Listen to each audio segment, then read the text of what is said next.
वही हुआ ना जो वो लोग चाहते थे, तुमने वो कर दिया। खुद जाके उनके जाल में फंस गए, है ना। जो केंद्र की सरकार चाहती थी, तुम लोगों ने वही कर दिया। इतने दिनों से जो हम लोग मेहनत कर रहे थे, उस पूरे मेहनत को जाया कर दिया। अब भुगतने का टाइम आ गया ना सभी का, बराबर। मेरे भाई आइए, लाइव में आइए। जो जाल बुना गया था हम सब के लिए, हम लोग खुद ही जाके फंस गए। भाजपा के दो प्रवक्ताओं ने जो गंदगी फैलाई, वो जानबूझ के फैलाया गया था। ये स्पॉन्सर्ड था, ये उनकी रणनीति थी। और उनकी रणनीति में देश का हर लड़का, हर नौजवान फंसता चला जा रहा है। ये आप भी जानते, मैं भी जानता हूं। नुपुर शर्मा ने नफरत के बीज बो दिए, नवीन जिंदल ने उस बीज को बढ़ा दिया, और हम लोगों ने क्या किया, बेवकूफों की तरह उनके बिछाए जाल में फंसते चले गए। हाथों में पत्थर लेके आ गए, रैलियां करने लग गए। अब घर पे बुलडोजर चल रहा है।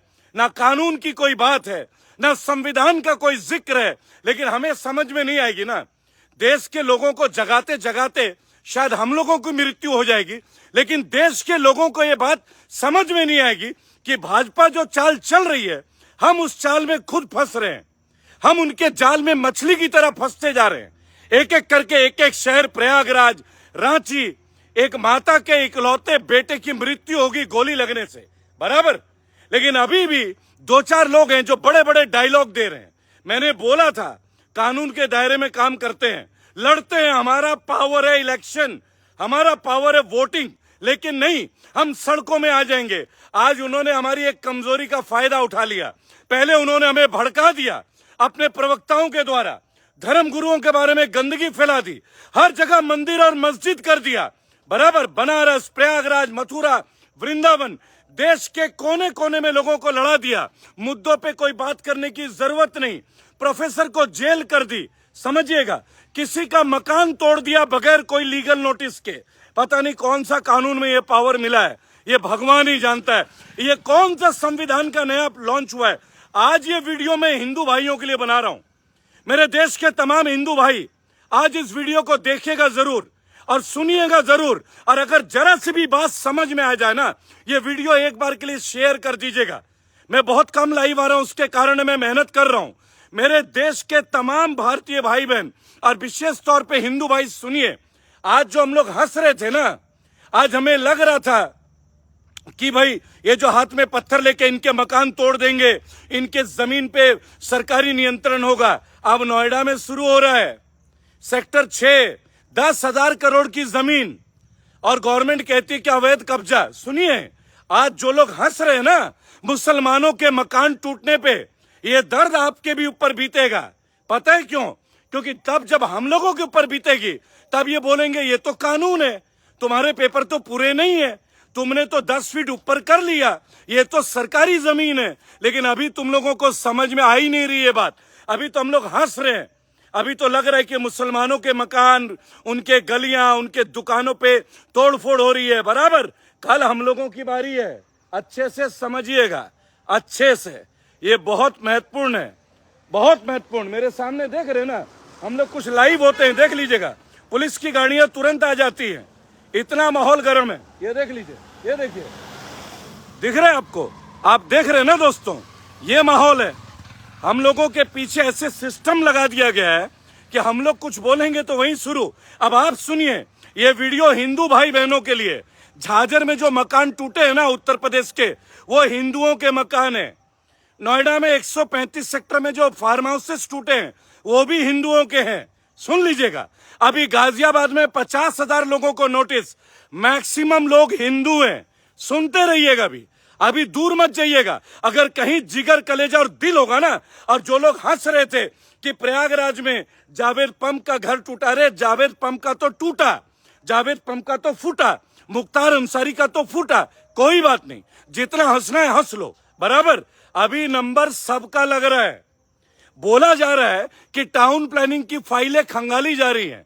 जो 30 साल से लोग अपने मकानों पे रह रहे हैं, उनको तोड़ने का नोटिस दे दिया गया है। अब उनमें तुम्हारा चाचा, मामा, फूफा, कोई ना कोई तो निकलेगा जरूर, बराबर। लेकिन बोलते हैं ना, जब तक खुद पे नहीं बीते तब तक ये चोट होगी नहीं। अभी हम लोग जो मुसलमानों के ऊपर हंस रहे हैं ना कि उन लोगों के मकान टूट रहे, उनको लाठी से मार रहे, कल हमारी बारी होगी। पता है कैसे? कल अगर हम प्रोटेस्ट करने निकले, कल अगर हमें सरकार से कोई कंप्लेन है, ऐसे ही थाने और चौकियों में हमें कुत्ते की तरह पीटा जाएगा दोस्तों, कुत्ते की तरह। वो जो लठियाया जा रहा है ना, मेरी बात सुन लीजिए, बहुत सारे लोग ऐसे भी हैं जो वहां से गुजर रहे थे, वो भी पिटे हैं। और मैं एक बात आपको बोलूंगा, संविधान में कौन सा कानून है, सुप्रीम कोर्ट का कौन सा रूलिंग है कि अगर एक लड़का गलत करता है तो उसकी खानदानी घर को आप तोड़ दोगे? अरे यार एक बात बताओ, मकान उसका बाप बना रहा है, बेटा गलत कर रहा है तो बेटे को फांसी दे दोगे ना? उसके माँ बाप दादा दादी कहां जाएंगे? अब बहुत सारे अंधभक्त बोलेंगे कि हाथ में पत्थर लेके फेंकने की जरूरत क्या थी। तो तुम लोग सुनो, क्योंकि तुम लोगों पे, हम लोगों पे भी ये होने वाला है। अब आज नहीं तो कल हमारे ऊपर बीतेगा। ये 20 करोड़ का टारगेट नहीं है, ये मेजॉरिटी का टारगेट है। हमारी चमड़ी का खाल बनाया जाएगा दोस्तों, याद रखिएगा। आज हम जिन लोगों के लिए हंस रहे हैं ना, कल हमारी बारी होगी, कल हमारे मकान टूटेंगे, कल हमें बताया जाएगा कि नक्शा पास नहीं है, कल हमारे घर में भी बुलडोजर चलेगा। तब क्या करोगे? अगर कल तुम भाजपा का विरोध करोगे, तुम एक रैली निकालोगे, तब तुम्हारे साथ भी यही कार्रवाई होगी दोस्तों, और 100% होगी। क्यों? क्योंकि अब जुडिशरी का कोई पावर रह नहीं गया, अब कानून का कोई पावर रह नहीं गया। ये बात मैं चीख चीख के पिछले 3 साल से बोल रहा हूं। इस पार्टी का एजेंडा कुछ नहीं है, कुछ नहीं है। इस पार्टी का एजेंडा केवल और केवल हिंदू मुस्लिम है, इसके अलावा कुछ भी नहीं है। इन्होंने अपने लोग चुन लिए हैं, इन्होंने अपने स्पीकर चुन लिए हैं। ये गली गली हर मोहल्ले में अपने स्पीकर भेजेंगे और तुमसे, तुम्हारे साथ हमारी लड़ाई करवाएंगे। लड़ लो बेवकूफों, लड़ लो और निकल जाओ जुम्मे के नमाज के बाद। आज अपने घरों की बर्बादी कर रहे हो, और जो हिंदू भाई बहन ये सब देख रहे हैं, मैं उनसे एक आग्रह करूंगा, कल ये हमारे साथ भी होगा, कल ये हमारे साथ भी बीतेगी। जब हम अपने बच्चे के साथ कोई अन्याय होगा, जाएंगे ना लड़ने, जब हम जाएंगे बात करने, प्रोटेस्ट करने, तो हमारी भी चमड़ी उधेड़ी जाएगी। और तब पता है क्या बोला जाएगा? जब उनके साथ किया तब तो कुछ नहीं, अब तुम्हारी बारी है। दोस्तों ये पॉलिटिकल लोग हैं, किसी के सगे नहीं है, ऐसा कोई सगा नहीं जिनको इन्होंने ठगा नहीं। क्या आडवाणी, क्या प्रवीण तिगोड़िया, क्या उद्धव ठाकरे, क्या नीतीश कुमार, क्या बादल सरकार, क्या अजय चौटाला, किसी एक को नहीं छोड़ा। तो हम और तुम कौन से खेत के मूली हैं? ये लोग तो 30 साल से इनके पार्टी के साथ जुड़े हुए थे। एक बार आंख खोल के सोचो, ये 20 करोड़ मुसलमानों के ऊपर बात नहीं है, ये हम सबको दमन करने की नीति है, दमन करने की नीति है। मेरी बात सुन लीजिए, जो अदानी जी ने कभी फ्लैट नहीं बनाया ना, अब वो अदानी जी प्रॉपर्टी के नंबर 1 बन रहे हैं गुजरात में, गुड़गांव में। जो अदानी जी ने कभी एयरपोर्ट नहीं बनाया था, 6 एयरपोर्ट उनके पास। आज शिमला के सारे एप्पल यानी कि सेब हिमाचल प्रदेश के सारा अडानी जी ने खरीद लिया है, उनके स्टिकर आ रहे हैं। लेकिन तुम लोगों की आंखें नहीं खुलेंगी। पता है क्यों नहीं खुलेगी? देश तरक्की कर रहा है ना। मैं तुम लोगों को छोटी सी एक बात बताना चाहूंगा, एक उत्तर प्रदेश की कहानी, जहां ये एयरपोर्ट बन रहा है और यहाँ पे बहुत बड़ा आंदोलन होगा। और एक आंदोलन मैं भी करने जा रहा हूं, और बहुत बड़े पैमाने पे करने जा रहा हूं, रुकूंगा नहीं चाहे मृत्यु को हासिल हूं। दोस्तों मेरी बात सुनना, किसानों को 1800 से 2200 रुपए मीटर, बस 2200 रुपए मीटर, और मार्केट का रेट 35,000 रुपए मीटर। कहां 2200 रुपए मीटर, कहां 3500 रुपए मीटर? ये मुसलमानों की जमीन नहीं है, ये जाट, गुजरों, ठाकुर और पंडितों की जमीन है। गौतम बुद्ध नगर, ग्रेटर नोएडा, जेवर एयरपोर्ट, बराबर। और एक झूठी खबर दे दी गई कि किसान तैयार हैं, एक भी किसान तैयार नहीं है। कल से किसान की सारी बातें आपको दिखेगी। पिछले 1 हफ्ते से हम लोग लगातार काम कर रहे हैं। बस एक बात आपको बोलने जा रहा हूं, ये पहली सरकार है उत्तर प्रदेश में जो उपजाऊ जमीन को, जहां पे फसल अच्छी उगती है, गौतम बुद्ध नगर का क्षेत्र बेहतरीन फसल के लिए, वहां ये सिटीज ला रहे हैं, जबकि एनईसीजेड ला रहे हैं, एनईपीजेड ला रहे हैं, एससीजेड ला रहे हैं। अरे ये जमीन वहां पे ले जाओ ना जहां पानी की कमी है, जैसे बुंदेलखंड, तब समझ में आएगी। अरे जहां पे अन्न उगाया जाता है उस जमीन को तुम लोग शहर बसा रहे हो, तो अन्न कहां से उगेगा? माननीय योगी आदित्यनाथ जी, देश की, उत्तर प्रदेश की जनता को संबोधित कीजिए ना कि जेवर क्षेत्र में यमुना है, बराबर, यहां फसल उगती है 4 बार साल में, यहां के जमीन का अधिग्रहण क्यों किया जा रहा है? मुझे एक बात बताइए, आप कहीं और भी तो कर सकते हैं। फिल्म सिटी बुंदेलखंड में बनाइए ना, यहां बनाने की क्या जरूरत है? अरे जब देश में अनाज ही नहीं होगा तो खाओगे क्या? तब अडानी जी यही गेहूं 200 रुपए किलो का आटा बेचेंगे और आप लोग खरीदेंगे और हम लोग खरीदेंगे और हमारी आने वाली नस्लें हमसे कहेंगी कि हमारे बाप दादा गलत थे और तुम लोग गलत हो। तुम लोग गलत हो क्योंकि अन्याय को सहन करना उतना ही गलत है जितना अन्याय करना गलत है। लेकिन अभी ये बातें समझ में नहीं आएगी। अभी क्या है ना, अभी मूल्य टिका दिए गए हैं, समझ रहे हो ना? यही बात तो ये लोग बोल रहे हैं, हमने मूल्य टिका दिए। कोई मुसलमान को आप टिका नहीं सकते, बराबर। असली खाल तो 85 करोड़ हिंदुओं के लिए जाएगी, अलग अलग टैक्स के नाम से, जमीन अधिग्रहण के नाम से, मकानों को तोड़ने के नाम से, नक्शे के नाम से, टैक्सों के नाम से।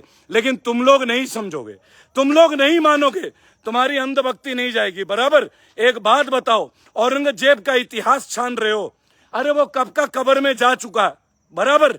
उसके लिए टाइम पास क्यों कर रहे हैं हम लोग? अपने बच्चों के लिए टाइम पास क्यों नहीं कर रहे हैं? एक बार भी योगी आदित्यनाथ जी ने प्राइवेट स्कूलों का फीस घटाने का काम किया है? नहीं। किसानों को सही जमीन का मुआवजा दिया है? नहीं। Delhi metro, Mumbai industrial corridor, DMIC के संकेत भाटी की टीम पिछले 8 महीने से बैठी है, सुनील फौजी की टीम। क्या इंसाफ मिल रहा है? भट्टा पार्सल के किसान 2010 से परेशान है। बीजेपी के लोगों ने बोला था हम सरकार में आएंगे तो मुकदमे खत्म कर देंगे, एक भी मुकदमा खत्म नहीं हुआ है, बराबर। किसानों का बिजली का मीटर अप जा रहा है, हर तरफ महंगाई, लेकिन तुम लोगों की आंखें नहीं खुलती है। तुम लोगों को इस बात से सुकून मिलेगा कि थाने में बैठा के 50 मुसलमान के लड़कों को पीटा जा रहा है। यही तुम्हारी भूख है, यही तुम्हारी प्यास है, यही तुम्हारी सोच है। अरे मेरे भाई, हर आदमी के घर में अब 2-2 बच्चे ही हैं। जो बिल्कुल ही जाहिल है उनके घर में 4-5, एक बच्चा तो पढ़ाया नहीं जा रहा है प्राइवेट स्कूल में, किसको 10 बच्चे पालने की जरूरत है? मेरे भाई, जिस सरकार ने रेलवे का सब्सिडी ले लिया, सीनियर सिटीजन की सब्सिडी खा गई, बराबर, गैस की सब्सिडी खा गई, उस सरकार पे भरोसा कर रहे हो, चले जाओगे, कुचले जाओगे। अभी भी वक्त है, सुधर जाओ, एक हो जाओ। आज ये जो दिखा रहे हैं ना कि उन लोगों को जेल में डाला है, कल जब मैं और तुम अपने अधिकारों के लिए लड़ेंगे तब ये हमें भी जेल में डालेंगे, बराबर, तब ये हमें भी जेल में डालेंगे। विपक्ष के नेताओं के ऊपर मुकदमे, विपक्ष के नेता देख लो, आम आदमी पार्टी के सत्येंद्र जैन, इधर राहुल गांधी, उधर चौटाला। अरे भाजपा का कोई नेता ने करप्शन ही नहीं किया है क्या? एक आदमी के 7 अस्पताल बन गए हवा में ही। एक नेता के घर में 3-3 फॉर्च्यूनर, इतनी तनख्वाह मिल रही है। योगी जी को यहाँ करप्शन नहीं दिख रहा है? अरे अभी तो एक्सपोज करूंगा, अभी तो बताऊंगा कि सरकार की जमीन पे कब्जा करके एक सांसद ने हॉस्पिटल बनाया हुआ है, वो भी दिखाएंगे। डरने की बात नहीं है, हम लोग नहीं डरेंगे, हम लोग नहीं डरेंगे। अभी नोएडा की बात आपको बता दूं, दिल्ली एनसीआर में 1 लाख से ज्यादा लोग घर को तरस रहे हैं। विधायक है पंकज सिंह जी, उनके ईएमआई जा रहे हैं।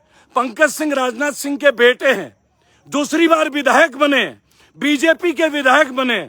ना लोगों को मकान मिला, ना लोगों की रजिस्ट्री हुई।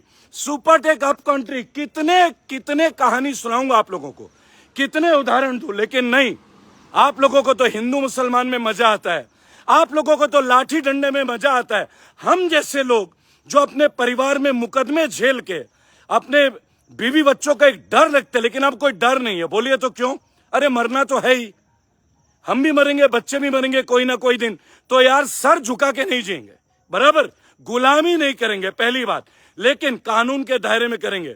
मैंने कितनी बार बोला, तुम्हें भड़काया जा रहा है, मत भड़को। ये लोग यही तो चाह रहे हैं कि तुम आगे बढ़ो, तुम पे मुकदमा दर्ज करें, ये टारगेट करके कर रहे। पर तुम लोगों के जो 2-4 मौलाना है ना, जो टीवी में जाके डिबेट करते हैं, अपनी बेइज्जती करते हैं, धर्म को नंगा करते हैं, ऐसे मौलानों को पीटो पहले अच्छे से, इनको धो डालो, ताकि मुसलमानों के यूथ भी बिगड़े ना। मेरे भाई, 2024 हमारा टारगेट है, लक्ष्य है। और एक बात सुन लीजिएगा बहुत अच्छे से, जो लोग सोचते हैं, संविधान के दायरे में काम कीजिए, लड़िए, एकजुट होकर लड़िए, हक के लिए लड़िए, एक दूसरे के लिए समर्पण के लिए लड़िए। अगर आपका पड़ोसी हिंदू हो चाहे मुसलमान हो, क्षत्रिय हो, ब्राह्मण हो, चाहे दलित हो, चाहे जाट हो, कोई भी हो, अगर उसके साथ अत्याचार हो रहे, खड़े होइए। ये सरकार आज उनको उधेड़ रही है, कल ये हमें उधेड़ेगी, कल ये हमारी खाल लेगी। जाग जाओ, अभी भी टाइम है, अभी भी टाइम है बचाने की और बचने की। जय हिंद, जय भारत।